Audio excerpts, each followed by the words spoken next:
The first known links between bin Laden and the North Caucasus conflict date back to the First Chechen War in the 1990s.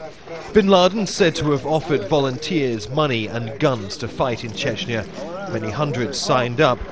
Moscow crushed the fighters but sparked a deadly insurgency led by a succession of warlords.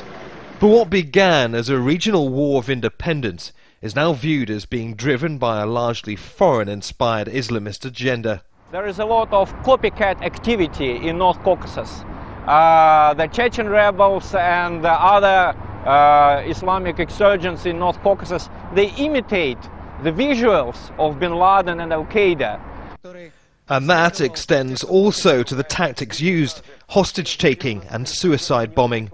I would say that suicide bombs came to Russia from the Middle East, and say roadside bombs went the other direction.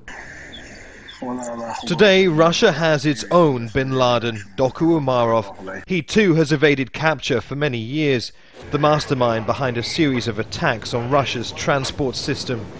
Last year's deadly suicide attack here at Park Kulturi station struck at the heart of Russia, a warning to the Kremlin and a warning to the Russian people that nowhere would be safe.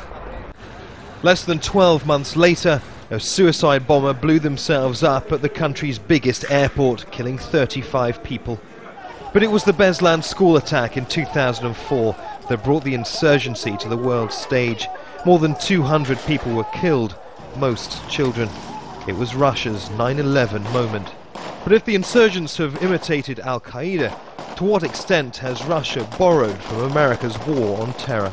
The Russian government sometimes imitates the tactics and the visuals of Americans and West Europeans.